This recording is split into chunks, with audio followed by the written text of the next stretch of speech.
Are you looking for affordable rehab to get your PHT back on track? Well, I've just launched a monthly membership which will include tailored guidance from me, as well as exclusive podcast content and access into a PHT community full of positive energy, and to remind you, you're not in this alone. Like I said, this is a monthly membership, so you can try it out and unsubscribe at any time. Listen out for the mid-roll ad for more details, or click on the PHT membership link in the show notes. Okay, on with the episode. On today's episode, Mark's PHT success story. Welcome to the podcast helping you overcome your proximal hamstring tendinopathy. This podcast is designed to help you understand this condition, learn the most effective evidence-based treatments, and of course, bust the widespread misconceptions. My name is Brodie Sharp. I'm an online physiotherapist, recreational athlete, creator of the Run Smarter series, and a chronic proximal hamstring tendinopathy battler. Whether you are an athlete or not, this podcast will educate and empower you in taking the right steps to overcome this horrible condition. So let's give you the right knowledge along with practical takeaways in today's lesson.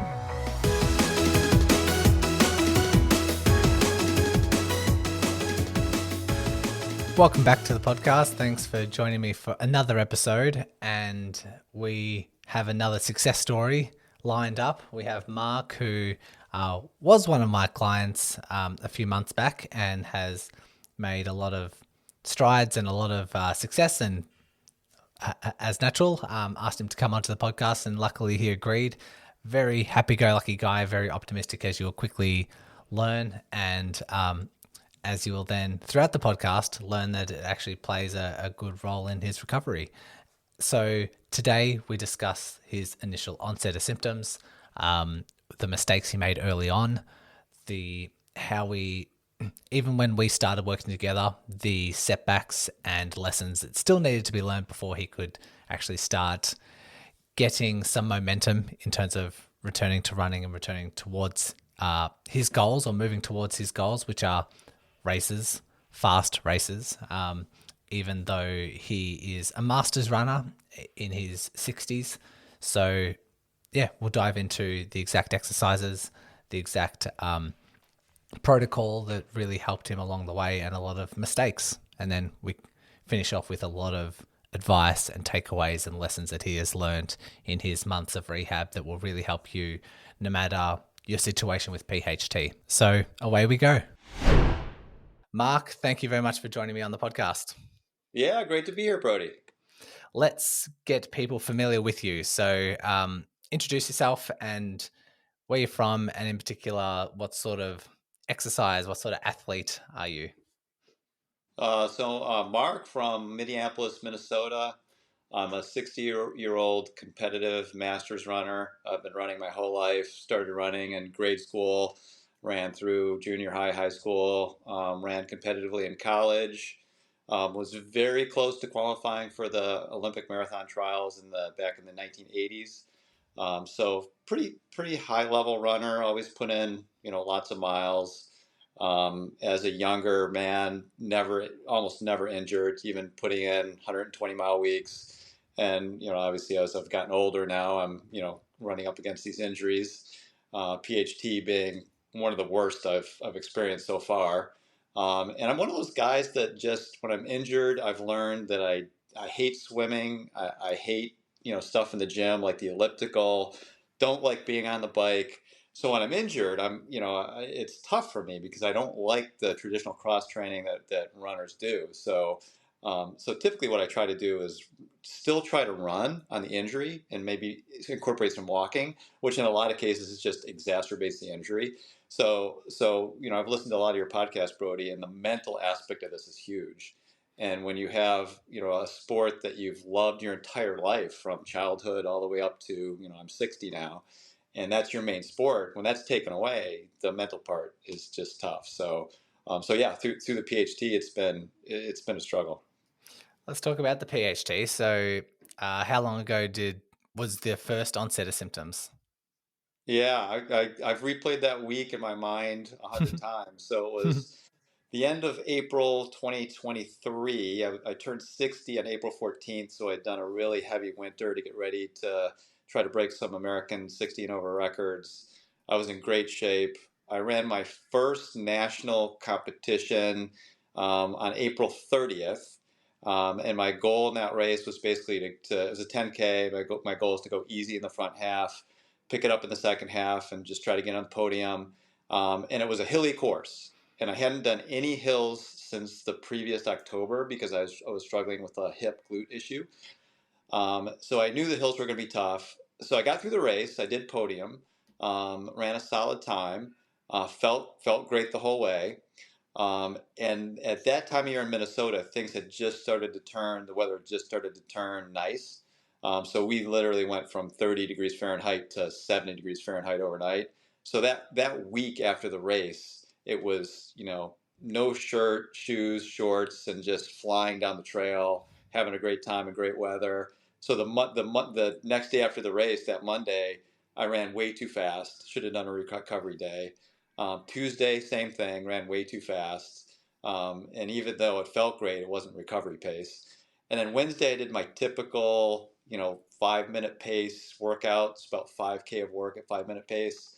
So super hard workout. So that's after a race and 2 fairly hard days.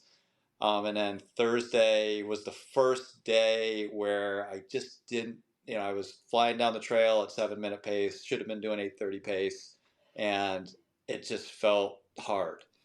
And then Friday, 10-mile run at the 8-mile mark, that's where I felt it. So it was basically 5 days of hard work. And so I felt this pain right in the sit bone. I had 2 miles to go on the run. Didn't think anything of it. Never had felt that pain in my life. I've had many, many other injuries. So I didn't think it was anything serious because, I thought I'd have had every injury in the book. It wasn't anything classic that I knew about. I had never heard of PHT in my life. So I get through this 10-mile run and I think I'm fine. And then Saturday is my long 10K of workout at about 5:30 pace. So I had slated 6 by a mile at 5:30 pace and did the first mile, and the dang thing just hurt. And I'm thinking, this is more serious than I thought it was. Did the second mile repeat, and it got worse. And then in the third mile repeat, I had to bail on the workout. And that's when I knew I had a problem. So it literally went from perfectly fine to a problem within 1 day. Yep. And, probably the subsequent days being a factor as well. Like it seems like this all sort of was just building up and then all of a sudden manifested itself in a very short period of time.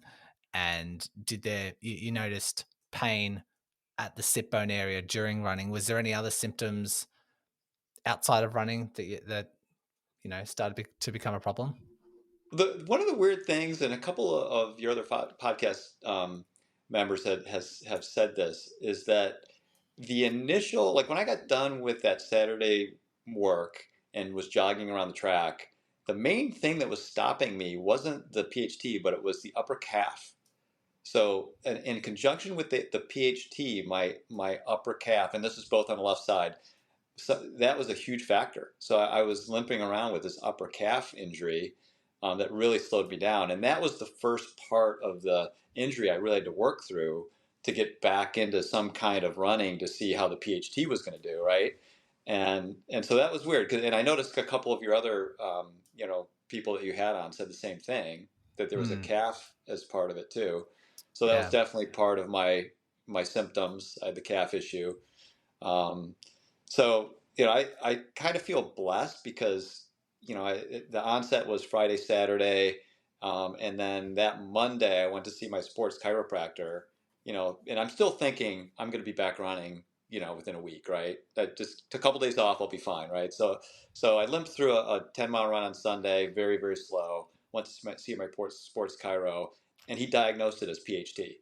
So within literally 2 days of the injury, I got a diagnosis. And he told me, you're going to have to be patient with this thing. You shouldn't be running, shouldn't be working out.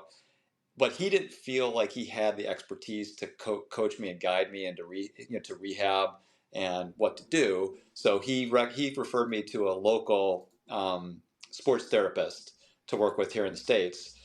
But as soon as I got a diagnosis on Monday, I started doing my own research. So I put a blast out on Strava, and I said, "Hey, has anybody ever heard of this PHT? I got to know what this is." And I started doing some online searching, and almost right away, one of the guys that follows me on Strava said, "Hey, I had this, and you got to connect with this guy, Brodie Sharp. He's got two podcasts. One is on this specific injury, and he sent me the link. And I'm like, I'd never heard of this injury, and I'm like, you got to be kidding me. There's this guy that does a podcast only on this injury. You got to be kidding me. So I hooked up with your podcast literally within 3 days of having the injury, and I just binged the heck out of it. I nonstop, like within probably 3 or 4 days, I had listened to like 70 episodes. So it was extremely valuable to me because initially I thought I'm going to keep running on this thing. It's not a problem. But then after I had met with my sports chiro and I listened to your episodes, I realized I really had to treat this thing carefully, or I might be in for a 2 to 3 year journey on this. Yeah. So it really scared me to the point where I treated it seriously. One thing that's so different about your story as opposed to a lot of the other stories is how quickly you've found the right information, got the right diagnosis, and then started acting upon it. And, you say that it would have been probably wise to not run speed session after speed session or run after run after run when you started developing these symptoms. And yes, there could have been some decisions that you've made in that week that would have really accelerated the process. But the fact that you had a diagnosis in a couple of days, and I hear almost on a daily basis people reaching out saying, I wish I found your podcast sooner. I've had this 1 year, 2 year, 3 years, 6 months. The fact that you had the diagnosis so quickly, found the podcast so quickly, started jumping on the right information, the right exercise so quickly is very, very rare. And glad that it actually happened. Was there, when listening to the podcast, was there any major things that jumped out at you, like anything that you wanted to initially do to start your treatment process? The one thing that, and I forget who this was, but the one thing that really struck me that was the episode where the gentleman was talking about doing his running and his racing. He was working with you, I think, and it took him, I don't know, a year to figure out that he had it reversed. He was running, he was racing, and he was doing the rehab for his PHT kind of on the side. And he said, if I were to go back and do this, I would have forgot about the running and racing, and everything which would have been about PHT rehab, and that would have been my focus. And if I would have done that, I probably would have rehabbed like a year sooner. And I heard that, and I'm like, I've got to take that to heart. My focus needs to be rehab first, running second. And that was probably the one of the things on your podcast that really struck me and helped me to kind of change my mindset. Because as a competitive runner, you're like, I still have to have these races on my calendar. I still have to look at, am I going to reach these goals? And it causes you to train too hard and do too much and continue to aggravate the injury. So flipping that for me was huge. That really helped me a lot. Yeah, it's it's a bit of a mindset shift because you need to sort of move away from your identity as a runner in some elements. And like you say, you're like, I've got races coming up. I've got goals that I need to hit. I want to keep running fast. I don't want to lose this fitness that I have. And all of those emotions tend to boil up and people tend to continue aggravating this injury, or they're forced to take time off. And then that tension, that rubber band just gets tighter and tighter the more and more days they go off running. And then as soon as they feel a little bit better, they're like, yes, I'm back. And they get back into running too fast, too far. And then the boom bust cycle repeats itself. And so glad that you had that realization. You sort of flip the script. I often refer back to, there's a book called Rebound by Carrie Cheadle. And she says that, okay, rehab is now your sport. You're not a runner, you're an athlete. Let's focus on shifting that identity around I am a runner, make it I am an athlete. And as an athlete, rehab now is my sport. Rehab now is my primary sport. And, reprioritize things. So I'm glad that you sort of had that shift as well.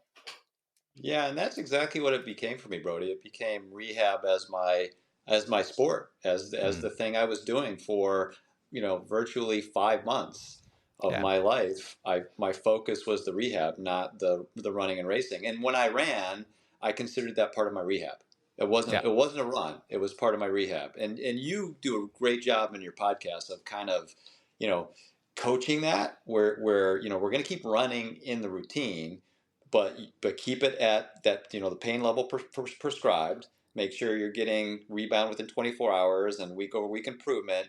And as long as you're doing that, running is actually strengthening the tendon. But if you go, out of that, recovery zone into the relapse zone, then you're going to just continue to relapse. And so once I listening to you and having you coach me on this, it really helped me take running out of training and into kind of the rehab zone.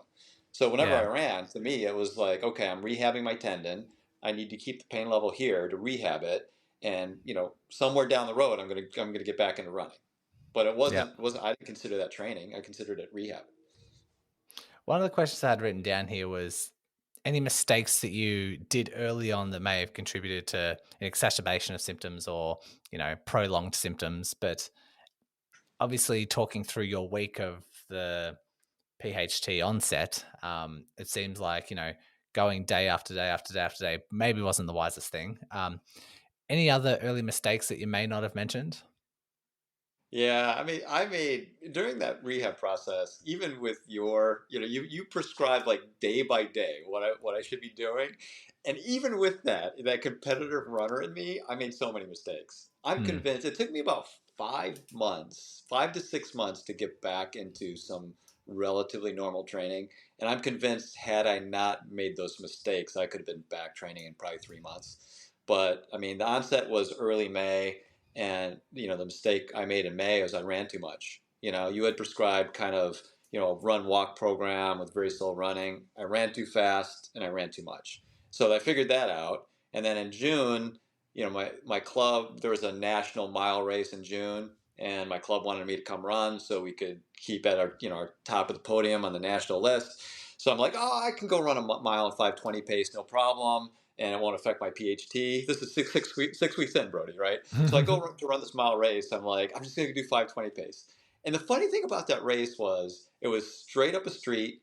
You make one turn and another turn, and you go straight back down the street. So I go straight. The gun goes off. I go straight up the street, about a quarter mile into it. I hit it about 5-minute pace. It felt fine. As soon as I took that first left-hand turn, the PHT blew up just like that.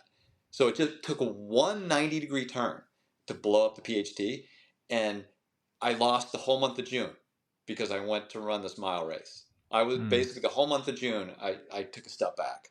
So May too much running. June I ran a race I shouldn't have run, and then July the big mistake I made I think was I rehabbed too much. I focused on rehab and I was doing rehab. You gave me exercises that we split up amongst 3 days. I was doing all 3 days every day, 6 days a week. Yeah. And so I just I was in the recovery zone, you know. So May, June, July, I was kind of learning the ropes on how to rehab the PHT, and once I got the handle on it, and once you and I started working together well, you coached me in some form stuff in the gym, which helped tremendously. And once I got that down and realized I really had to pace that out, that's when the recovery really started to accelerate. Yeah. So those were the mistakes I made early on and through the first 3 months of the rehab. I think we should. So, just to recap for people, so we started working together, and I got information about your history, about your running, about your injury, and all those sorts of things. And straight away, people, as you heard at the top of the show, you can now sign up for a monthly rehab membership aimed to help you with your PHT. Here are the benefits. Firstly, you can book in for free calls with me to discuss your unique situation and establish a rehab plan. You also get exclusive PHT podcast episodes, which are released every alternate week alongside the release of this podcast. And on top of that, you also get rolling access to my PHT online course. And I've saved the best for last. You also get access into an online community to work together and share your rehab journey. The membership prices are expected to go up as the group grows, but if you sign up now, you lock in the lower price even if the price rises in the future. So if you're interested, click on the PHT membership link in the show notes.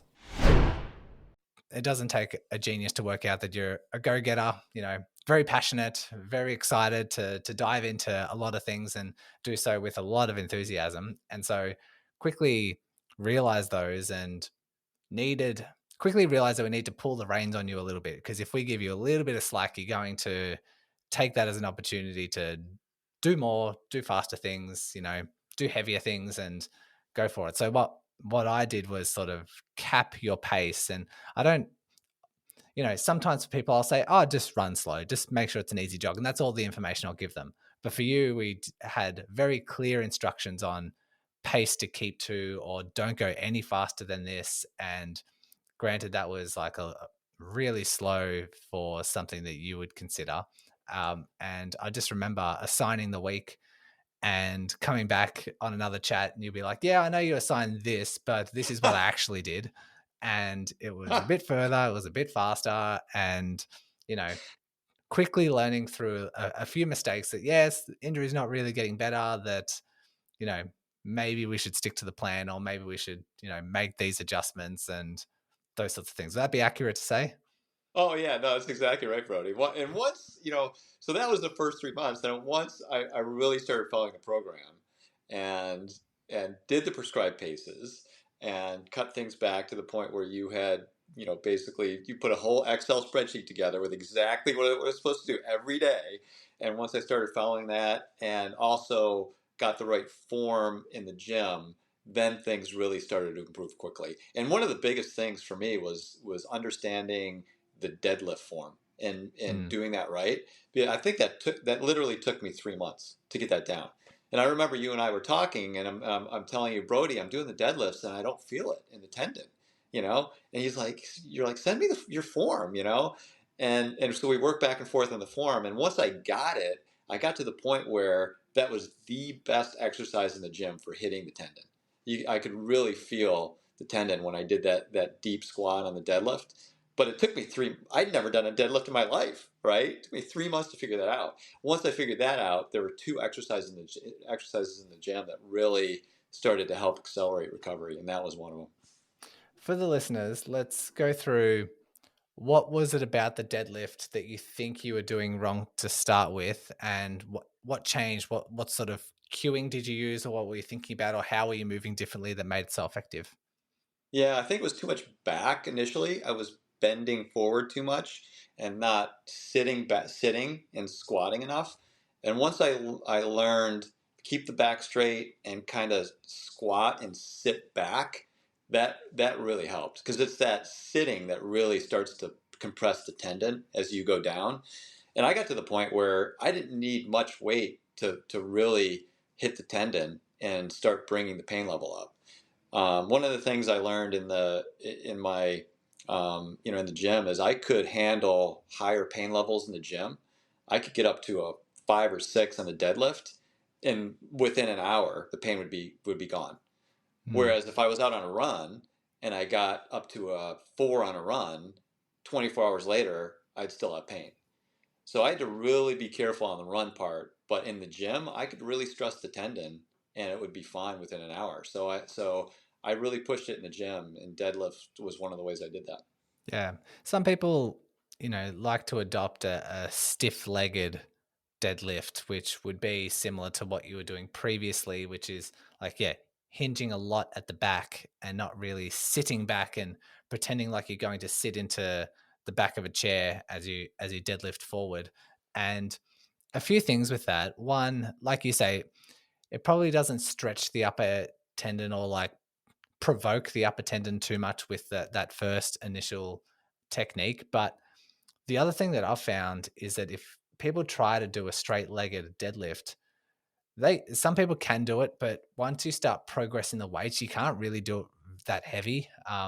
Once you have a bit more knee bend, you sit back a little bit more, your weight is balanced a little bit more, you can progress up to, 70, 80, 90 pounds, 100 pounds, you can start doing that at a really, you're more balanced in a more compact position. Whereas if you're trying to dip forward like a drinking bird and try to also hold on to weight, it's very, very hard to do that. And as we know on the podcast, slow, heavy, progressive load is always the top of mind. And you limit yourself and you restrict yourself way too much if you try to attempt that straight legged deadlift. So glad we've had some glad we made that correction. You saw that benefit, and you in particular, because we were clearly dealing with a painful yet strong tendon. Like you had a really high capacity. You hadn't had a year of that pain, rest, weakness, downward spiral because you were injured only just 6 weeks prior, and you were running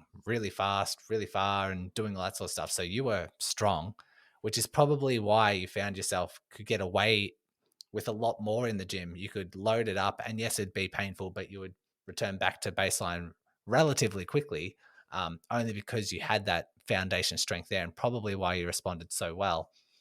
Was there any other exercises that you think might have been beneficial aside from the deadlift?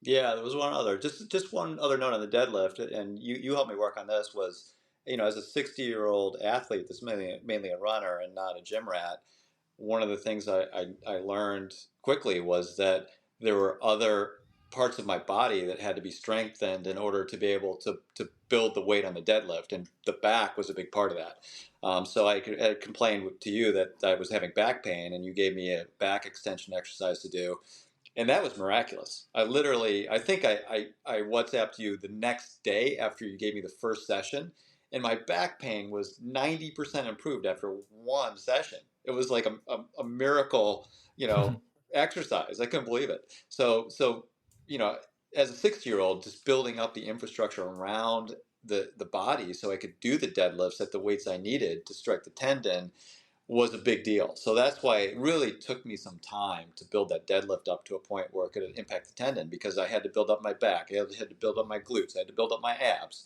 all those things that maybe a 30-year-old or a 20-year-old doesn't have to do. So there was a lot involved in getting that deadlift right.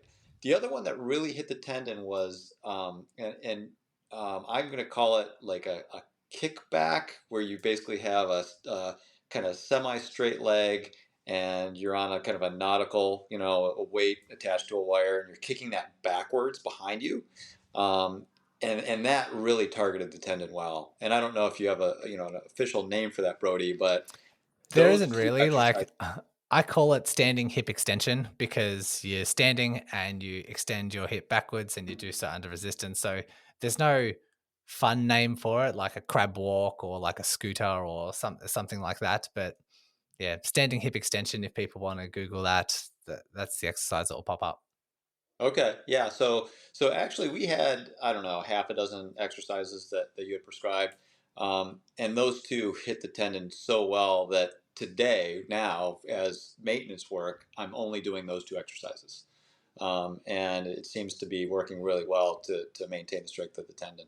At some Cool. point, I think probably what I'm going to do, I'm kind of at the racing cycle end of my season. I've got a race tomorrow, and then 2 more weeks of racing, and then I'm going to back off for the winter. And in the winter, I think I'm going to cycle back, add in those other exercises, and focus on the strength of the tendon through the winter, so I can come off the winter and have a healthy spring. So I think I will have to add those back in. But right now, I'm doing 75 miles a week, and I wanted to back off on the weights to get the mileage up. And having those two exercises in seems to have worked really well. But there's still pain there. It's not 100%. I would say the tendon is probably maybe 85, 90%. And I wouldn't want to race beyond, these 3 races without going back and circling back and strengthening the tendon. So December 9th, 2023 is going to be my last race. It's kind of the Super Bowl of racing. All the top runners go. I'm going to run that race and then cut it off for the year and focus on the tendon for 3 months. Yep. Okay. Anything else that you found positive in your rehab? It might have been in the running, might have been strength training, might have been outside of all those things. Anything else that you found helpful for your recovery? Yeah, there's and we'll get into this maybe when we talk about things, things that I learned. But one of the biggest things to me was keeping the same routine. You're injured, and I was running 10 miles a day before we connected, Brodie. It would take me 75, 80 minutes to run that 10 miles a day, and I have a whole routine around that. It's getting ready for the run, it's eating the right things, it's cooling down properly, it's getting the right electrolyte drink afterwards, sleeping right, proper nutrition, all that stuff. When you're injured, tends to go away. So one of the things that I did in this injury was I kept the same routine. I mean, I wasn't running the 75 minutes, but I was jog walking the 75 minutes, and I kept the same warm up routine. I kept the same cool down routine. I had the same electrolyte drink when I was done. I slept the same amount. I kept the same routine as if I was running my 10 miles a day. And that really helped me maintain just the mental health of being an athlete and being a runner. So I would highly recommend anybody. I mean, maybe it's biking for you, maybe it's swimming, maybe it's whatever that is for you. But do that same block of time, and don't change anything. Don't change your Mm. sleep, don't change your nutrition. Because in the past, what I would do is if I was injured, I'd be like, oh, I don't have to eat right, I'm not running. I don't have to sleep right. So and that just causes a mental spiral. Yep. So this time I did it differently, and it worked out really well. Yeah. I often talk about the pain, rest, weakness, downward spiral, which is very much like physical attributes, like, physically weakening. But there's something to be said for, I should come up with some sort of spiral that's on the mental side of things. Because one thing I was going to mention is just coming across and like having chats with you.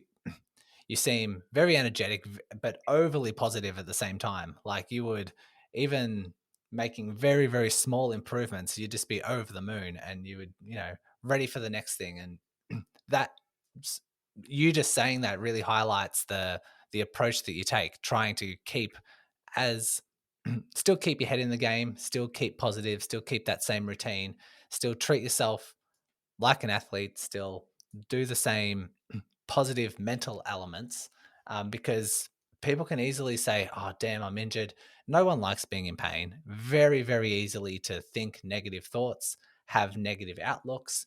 Um, pessimism in general, just when you're in pain, people just naturally do that. But they stay in bed longer. They eat worse foods. They don't drink like water like they used to. Their nutrition suffers. Their stress is negatively impacted, and that has such a handbrake on your recovery.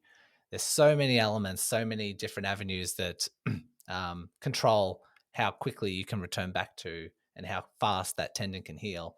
And if your mental and everything outside of that is being negatively influenced, it's just putting a handbrake on your recovery. So glad that you mentioned that. Yeah, and maybe, I mean, it took me 5 months to recover, 5, 6 months to get back to relatively normal training, and maybe that I actually felt blessed through the whole process, and part of the reasons I felt like that was just listening to the journeys of all of your, the podcasts that the people you've had on your podcast, and some of them have had it for 2 years and 3 years and 10 years and misdiagnosed 10 times, and it's been such a long journey for these people. And I just feel blessed that I had it diagnosed right away. I got on it right away. And I just always felt like I was on the right path to recovery, and that I mean, I always thought it was going to be next month, right? But it was next month, the next month, the next month. But 5 to 6 months for this injury is just. I mean, I just feel blessed that it took such small amount of time, and I got on it right away. I got to the right people right away, because if you get misdiagnosed, or you haven't been able to treat it for a year, then it's going to be a little bit of a longer journey. Yeah. So I had the positive attitude the whole way. I just felt like I was on the right track, and we were doing the right things. Yeah. Any elements in your recovery that you didn't think was helpful or you think was a waste of time or detrimental? And, it could be some of the exercises I assigned or some of the advice I offered. My feelings won't be hurt, but anything you can think of? Yeah, I think the main thing was just my desire to move the rehab faster than my body was ready. I ran too much in the first month. I rehabbed too much in the second month. That created setbacks. I ran a race 6 weeks into it that created setbacks. So it was just trying to move it along too quickly. I mean, and this is pervasive across all your podcast episodes, and I'll repeat it. You just have to be super patient with this injury. If you think it's going to take a week, it's going to take four. If you think it's going to take a month, it's going to take 4 months. It just takes time to for this injury to come along. And one of the things that actually I did in my in my recovery is the recovery is so incremental that sometimes you don't feel like you're making progress. So Strava really helped me keep a journal of where I was a month ago, where I was 2 months ago. Because if you're looking at week by week, it's so slow that you just sometimes look back and say, I'm not recovering, right? So I started to do, instead of 1 week increments, I would do 2 week increments of kind of looking back, where was I 2 weeks ago. So I did two-week increments of where am I, and I kept a journal through Strava of everything I did, how I felt, what the pain level was, what the pace was. And doing that, you're able to look back and say, man, a month ago I could only do 9-minute pace, and I was running the whole thing. Now I'm doing 8-minute pace, and I'm running, and that really helped me see that there was progress there. So that's to me something that was a huge help. But the stuff the stuff that didn't work, I created that myself by just pushing it too hard. Well, that's what I was thinking. Like you mentioned jumping on a diagnosis quickly, jumping on the right rehab quickly, and then you say, yeah, but it still took 5-6 months to, you know, get to a state that I was happy with. And people might be thinking, damn, if he had such a quick reaction to doing the right things and it took him 6 months. But part of me thinks, like, how long would have taken if we didn't have a month of running too fast and we didn't have a month of, rehabbing too much, and we followed we progressed at the rate of what your body was telling you we should progress, listening to your body to see how much running was acceptable, how much speed was acceptable, how much rehab was acceptable. If we did that from the get-go, part of me thinks of how quick that process may have been, because it's not just as simple as, okay, we overloaded things for the first 2 months. Let's start from a clean slate and then see how things go. And, maybe it would have been 2 months quicker. I think it would have been even quicker than that, because not only are we dealing with 2 months of mistakes and setbacks, but that is compiling 2 months of irritation, like that takes longer to settle down, because the longer you've had the injury for, generally speaking, the longer it takes to get rid of. So maybe there was some sort of compounding effect, and it might even been sooner if we would have jumped on and done the right things earlier. I totally agree with you, Brodie. I mean, I mean, the way I look at it is I had onset in early May, but I didn't start rehabbing this thing until late July.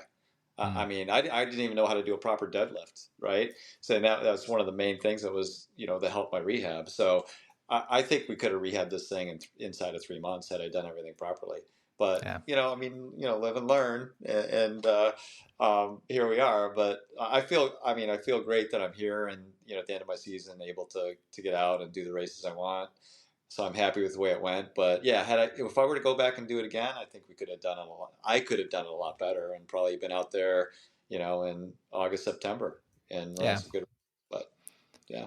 Like you said, you've still got some symptoms. You're probably at 85, 90% recovery. You're running races. I have the question of, like, what you're able to return back to. Do you feel like you have any restrictions in terms of the amount of speed or distance that you want to cover? I don't think so. I haven't fully tested it yet. I'm running. I haven't had to do anything different with my workouts than I would normally do this time of year. Um, I think I'm in probably 90% of the shape I was in before I got the injury. But it's cross country season. You need more strength than speed. So I've been working mainly on strength. The two things I really haven't worked into my program in an intensive way yet are hills and the 5-minute pace workouts that I was doing back before I got injured. I'm doing plenty of 5:20, 5:30 pace workouts. I'm doing hills at a training pace, but no hills at a workout pace. And I just didn't feel the tendon was ready for that yet. And I don't need it for the races I'm running. So I've been able to do, I mean, the entire training program that I outlined for myself in the fall, I've been able to do the entire thing without compromising any of it. Um, Once I get into the winter and I strengthen the tendon even more, I'll work hills in and some of the faster paced stuff in the spring. But yeah, it's I'm basically back to where I would want to be this time of year. Excellent.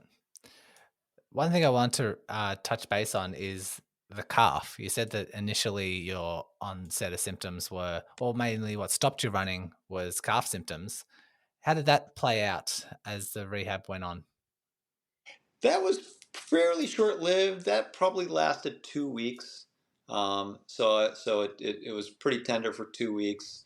Um, I have a massage therapist that worked on it. And I know some of that is controversial whether that helps, but it seemed to have helped the upper calf to loosen up that muscle and get that corrected. So that was literally a 2 maybe 3 week thing, and then it was just on to the more critical injury of the PHT. Yeah. But I did think that was interesting that there were several people besides me that had that same coinciding symptom. Yeah. So And I have had people develop PHT and then develop an Achilles tendinopathy mm, afterwards, and same complex, same calf Achilles complex. Um, will I will I say that I know what's exactly the mechanism of what's going on? I'm not going to say that because there could be a number of things. There could be some like nerve irritation that travels further down the leg. Maybe it's like pushing yourself too much. Maybe when you're doing, maybe there would have been like a, hypothetically, if you were doing all those sprint sessions, and even though the symptoms in the tendon, in the hamstring tendon, weren't manifesting as pain just yet, maybe there was some lack of force production around the glute hamstring area, which meant the calf had to pick up some slack. And I, yeah, very, very hard to say. And it's almost impossible to know for sure. But I just thought I'd put it out there because you did mention that earlier. And if someone's going through a similar thing, I thought I'd just let them know that I don't know exactly what's going on. And that, yeah, if yeah, I the, think there is a lot to be said about compensation when you when you have an injury and you have pain, you think you're running your normal stride, but you're still compensating for that pain, and that mm, puts extra stress on other parts of the body. So it may have been a huge factor in the calf, being an issue. One of the other things I'll mention was you have a lot of podcasts on increasing stride frequency, shortening your stride, and increasing turnover. And with the PHT, that helps tremendously if you have that short, high turnover stride. So throughout that 5 month journey, I've developed this, kind of short, high turnover stride that I've never had in my toolkit before, that I don't use during races, but I've used it plenty of times on my training runs because it just reduces the pain and reduces injury risk. So I'll be on a training run now. I mean, my stride turnover was 165, 170. Now I can do 200 and still hit the same pace and really have it just feels better. I feel lighter on my feet. It feels like the PHT tendon isn't stressed. So one of the things this has done for me is just added this new stride to my toolkit that I can kick in anytime I want if I want to reduce stress on my body. So that's been huge. glad to hear. And probably something that, runners with PHT can try out. I'm glad that you said that you've tried that and it feels really good for you. It feels good for the tendon, feels good for your efficiency, feels good for your, just running form in general. And, maybe someone hears that and tries that out, tries bumping up their cadence and seeing if that has the same effect. So thanks for sharing that.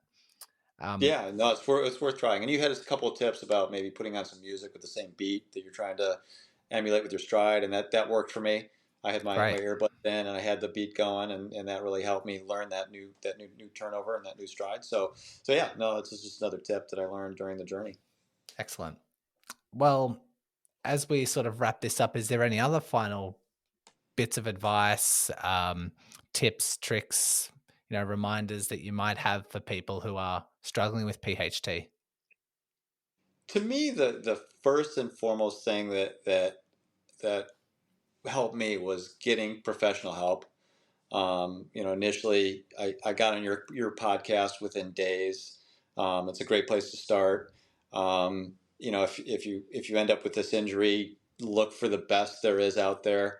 There's a lot of, kind of Facebook, Strava, non-scientific rhetoric out there that you have to weed through to get to the real scientific, factual ways to rehab the tendon. And so initially, I weeded through some of that stuff. I mean, you and I talked about this, Brodie. There's a guy in my club that claims PRP helped cure his symptoms, and he has no scientific data. There's no scientific data to support that. There's other wacky therapies out there that don't work. So get professional help, do your homework, study it, and find somebody that knows what they're talking about to help you. And for me, finding you, Brodie, and having somebody who's dealt with this for decades and had thousands of PHT cases was huge, because I'd never heard of it. The guys around here didn't know how to rehab it. And for me, I mean, my goals were to break some American 16 over American records, and I wanted the best rehab advice. So, that to me is the biggest thing. Find somebody that you can go to that has scientific based, information that can help guide you through it. I think another thing is, we talked about this earlier. Treat the injury first and foremost. Take all the races off your race schedule. If you have a race schedule for the year, just eliminate it. The focus should be on the rehab. The more pressure you put on yourself to make a race or to get to a race, the worse it's going to be. You got to be patient with this, and the focus should be on just rehabbing the tendon. So that was a huge thing for me when I took all the races off my schedule and just focused on the rehab instead of the racing. That's when things really started to improve. Be super patient. To me, patience was tough. And there's a lot of ups and downs. I mean, there were days where I thought, "Oh, the thing's fixed. It's solved. I've got no pain." And there were days where, you know, the next day it would be, a six pain trying to run. So it's don't get caught up in the ups and downs. It's a long journey. Don't get too excited over the good days. Don't get too depressed over the bad days. Just keep at the rehab and look at week over week improvement, and it will improve. Let's see what else. We talked about keeping the same routine. That was huge for me. Don't change your routine. Keep the same nutrition. Keep the same the same amount of work you're doing. If you were running for an hour, then bike for an hour. One of the things that really helped me was surrounding myself with just super positive people that were supportive. People like you, Brodie, to help me through this. I've got a whole community here that was just really positive about supporting my recovery. And I think that's huge for recovery and for mental health. That really helped me just keep positive and keep the people around me that were positive. Keeping a journal was huge. I mean, I did it through Strava, but if you do it through a notebook or whatever, just a way to look back and see your improvement. I mean, when I look back at what I was doing 5 months ago, I can't believe it. I mean, I was like running 10-minute pace, walking and running 5 months ago, and now I can go out there and run 5:30 pace. So the journal is important because the week on week improvement can be so slow that being able to look back is important. One of the things that worked for me on the journey was staying on soft, flat, straight trails. No hills, no pavement, minimize the turns. I learned in that mile race that all it took is one 90-degree turn to blow the thing up. So I've got some great trails by me that are groomed, that are flat, and I would just do out and backs on soft, flat, straight trails. And that helped me tremendously. One of the things I did a little bit different during the learning process is I learned that the pain level on the run for me had to be a 1 or a 2. If I did a 3 or 4 pain level on the run, I wouldn't get that week over week improvement that we talked about. And I don't know if it's because I have a high pain tolerance or I'm just fooling myself that it was a 3 and it was really a 6. But I had to take the 3 or 4 off the table, and I had to, on the run part, it had to be a 1 or a 2. And once I did that, then things really started to improve. So I had to be super careful on the pain level on the run. And this may sound weird, but I mean, intuitively, I could tell if I was in the recovery zone and the rehab zone when I was running, or if I was in the relapse zone. I don't know why, but I could just tell, and I just ignored it. So I'd be out there running with a pain level of 4, knowing that wasn't a healthy pain, and saying, "Oh, Brodie said I could go to a 4. I'm going to a 4, right?" But once I started listening to that voice that said this isn't healthy pain, and backed off to a 1 or a 2, that really helped me. So, listen to that inner voice. If it's telling you it's too much, it probably is. One thing I wanted to mention as well is your deadlifts. How heavy, how many sets and reps are you doing at the moment? Yeah, on the deadlifts, I didn't have to get too heavy to get the results. So right now I'm at 70 pounds and I do 3 sets of 10 reps. All right, good to know. So, It's a good reference point for a lot of people to hear, and I think a big overarching theme benefit that's really helped you is finding that adaptation zone. What does that look like in your running? Whether that be speed, whether that be volume, what does that look like in your strength training or cross training?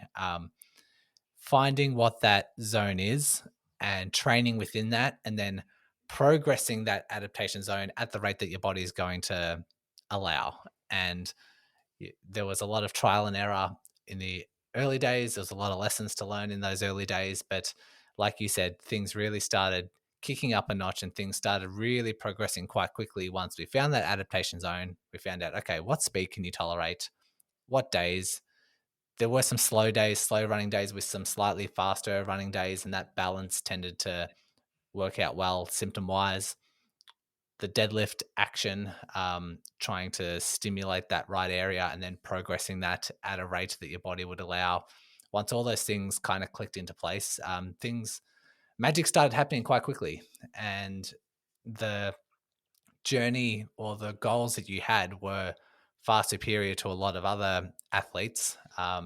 You've got really strong pace goals, high mileage races, big ambitious goals, all that sort of stuff, which is really exciting. Just means our reference point is so much higher, and the rehab would take longer with it being such big goals. But I think that's a very overarching theme. And I think a lot of people, no matter how severe their PHT is, no matter how long they've had it for, no matter what their goals are, I think retreating back to, okay, what can I tolerate?